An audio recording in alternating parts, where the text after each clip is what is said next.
Bien, ahora les hablaremos sobre la correlación lineal. ¿A qué se refiere la correlación lineal? La correlación lineal se refiere al estudio de las relaciones de dos variables, al trabajar con ellas simultáneamente y poder medir esta relación.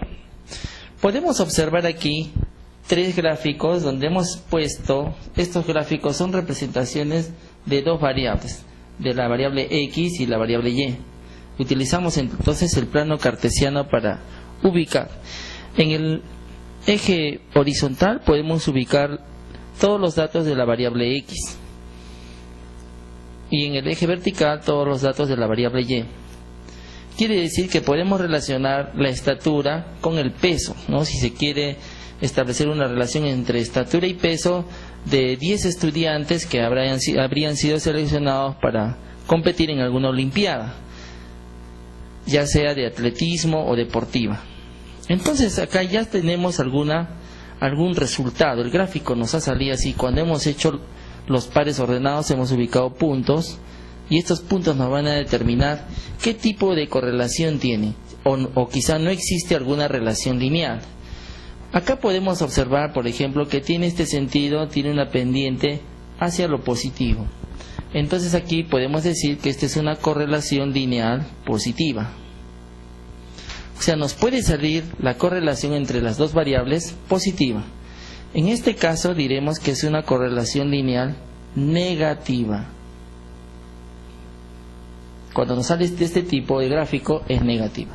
Y cuando están totalmente dispersos los puntos de los pares ordenados, se dice que es una correlación lineal nula o no hay correlación. Entonces CL le estoy poniendo para decir correlación lineal. Esta viene a ser las representaciones gráficas y los tres tipos de gráficos que nos podrían salir. Pero ahora si queremos medir exactamente la relación y tener una cantidad cuantitativa representativa, utilizamos entonces el llamado coeficiente de Pearson. Con este coeficiente, que es a través de una fórmula, vamos a obtener un resultado. Y de acuerdo a una escala, podemos decir si la correlación va a ser muy buena, va a ser perfecta, o va a ser pobre, o quizá que no existe ninguna correlación lineal. Para esto veamos qué contiene esta fórmula. Esta fórmula contiene el valor de n, que viene a ser el número de participantes, ¿no? Así como les dije al comienzo, si tomamos en cuenta 10 estudiantes, n vendría a ser el valor de 10. Para esto necesitamos la sumatoria del producto de los datos de la variable X por la variable Y. A esto le vamos a restar también la sumatoria de los datos de X multiplicada por la sumatoria de los datos de Y. Todo eso sobre una raíz que en su interior contiene un producto. Este producto viene a estar dado por n multiplicado por la sumatoria de x elevado al cuadrado menos la sumatoria de x, ese resultado elevado al cuadrado. Todo esto multiplicado por, de la misma manera para y, n multiplicado por la sumatoria de y al cuadrado menos la sumatoria de y elevado al cuadrado. Esta fórmula nos va a indicar que tenemos que hacer una tablita, y en esta tabla vamos a sumar cada columna y ese resultado viene a ser las sumatorias que nos pide. Para eso haremos, acá les voy a poner el esquema de la tabla. Veamos.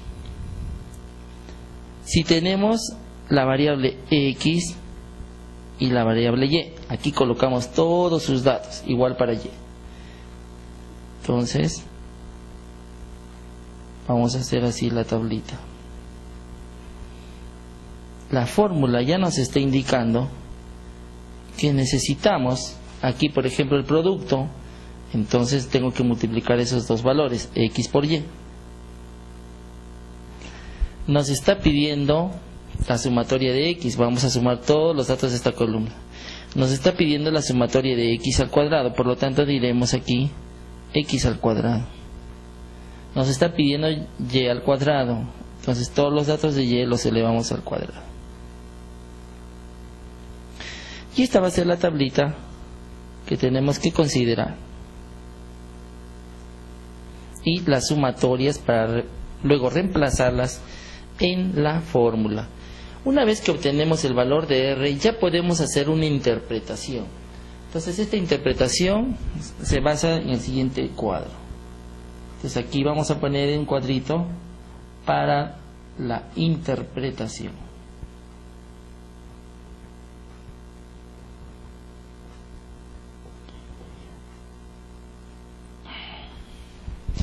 Les diré también que si vamos a trabajar con las variables x y y, estas se pueden, si tienen cantidades muy grandes, para facilitarnos el trabajo, o si las cantidades son decimales, se les puede simplificar, restando, por ejemplo, el menor dato de x. Nos dan, por ejemplo, 10 datos, vemos cuál es el dato menor. Y cada una de ellas la restamos con el dato menor. Ese resultado lo vamos a escribir aquí. De la misma manera podemos hacer para y. Si fueran decimales, hacemos el mismo procedimiento, restamos cada una menos el menor valor. Como es decimal y puede tener quizás 2 cifras decimales, entonces multiplicaremos por 100 y de esta manera la convertiremos en entera. Para la interpretación diremos, si R, el valor del coeficiente, ¿sí?, de Pearson, que viene a medir la correlación lineal, si nos da más 1 o menos 1, diremos que existe una correlación lineal perfecta. ¿Sí? Si nos ha salido 1 o menos 1, es una correlación lineal perfecta. Esta recta toma en cuenta a todos los puntos en la recta. No hay ninguna dispersión, como acá hay alguna dispersión aproximada. También podemos poner los intervalos siguientes. 0,8, ¿sí?,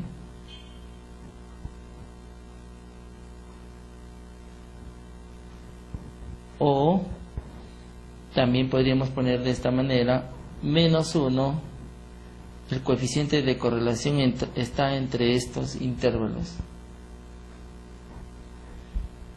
Si entonces está en estos intervalos, podemos decir que existe una correlación lineal excelente. Vamos a ponerlo más acá abajito.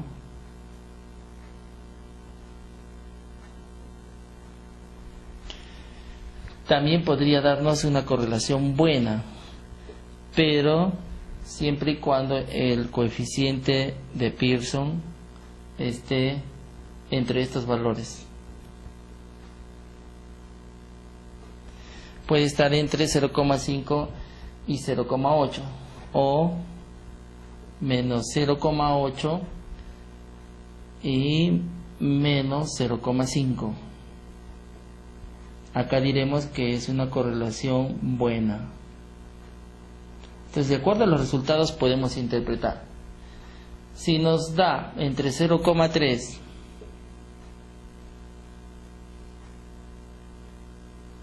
y 0,5 o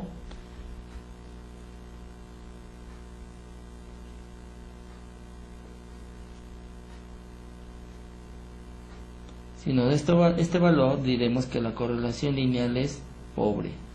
Si existe correlación, pero pobre. Y si nos sale menor que esos valores, como por ejemplo entre 0 y 0,3 o menos 0,3 y 0, entonces diremos que no hay correlación lineal. Entonces, una vez que encuentras el coeficiente de correlación, con esta tablita tú podrás interpretar tus resultados. Verás y esto es aplicable en todas las áreas de estudio, ya sea en las carreras de ciencias o de letras.